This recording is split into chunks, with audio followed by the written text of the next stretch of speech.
जानिए कौन थे महाभारत के 5 सबसे शक्तिशाली योद्धा।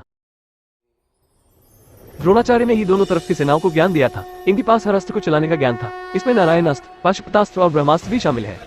महाभारत प्राचीन काल का सबसे बड़ा युद्ध माना जाता है। इस युद्ध में अनेक शक्तिशाली योद्धाओं ने भी भाग लिया। माना जाता है कि महाभारत के युद्ध में ऐसे ऐसे महाशक्तिशाली योद्धाओं ने भाग लिया जो अपराजय माने जाते थे। इसके अलावा महाभारत में सबसे शक्तिशाली हथियारों का भी इस्तेमाल किया गया। लेकिन क्या आप जानते हैं कि इतने महान योद्धाओं में से सबसे शक्तिशाली योद्धा कौन थे? आगे जानते हैं कि महाभारत के युद्ध में 5 सबसे शक्तिशाली योद्धा कौन थे।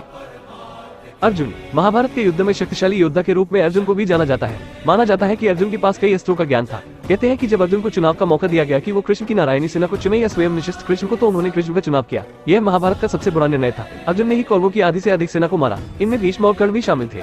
द्रोणाचार्य ने ही दोनों तरफ के सेनाओं को ज्ञान दिया था। इनके पास हर अस्त्र को चलाने का ज्ञान था। इसमें नारायण अस्त्र, पाशुपतास्त्र और ब्रह्मास्त्र भी शामिल है। वैसे तो युद्ध में द्रोणाचार्य को कभी सीधे पराजित नहीं किया जा सकता था।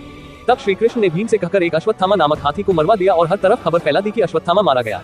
यह सुनकर द्रोणाचार्य ने हथियार डाल दिए और तब धृष्टद्युम्न ने छल से द्रोणाचार्य का वध कर दिया। कर्ण। दानवीर कर्ण को उनके कवच और कुंडल के साथ कभी भी हराया नहीं जा सकता था।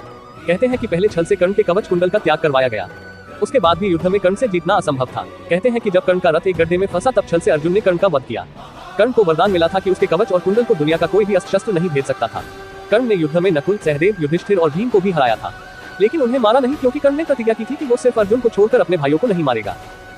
भीष्म। महाभारत के युद्ध में भीष्म को हराना असंभव था। भीष्म को वरदान मिला था कि उनकी जान उनकी इच्छा के विरुद्ध नहीं ली जा सकती थी। 10 दिनों तक युद्ध में पांडव भी समझ चुके थे कि भीष्म को हराना असंभव है।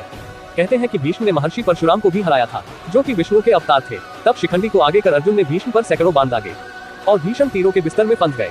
तब उनकी अपनी मर्जी से उन्होंने अपनी देह त्याग दिया। श्री कृष्ण। महाभारत के सबसे शक्तिशाली योद्धा श्री कृष्ण थे। माना जाता है कि कृष्ण भगवान विष्णु के अवतार थे। उन्होंने महाभारत के युद्ध में कोई भी हथियार इस्तेमाल नहीं किया था। श्री कृष्ण सिर्फ अपनी रणनीति से वो इतने महान योद्धाओं को मात दे पाए। कहते हैं कि अगर श्री कृष्ण हथियार उठा लेते तो सिर्फ अपने सुदर्शन चक्र से कौरवों की पूरी सेना का विनाश कर देते, क्योंकि कृष्ण के सामने कोई भी योद्धा अमर नहीं था। महाभारत में श्री कृष्ण ने अर्जुन को अपना विराट रूप भी दिखाया था।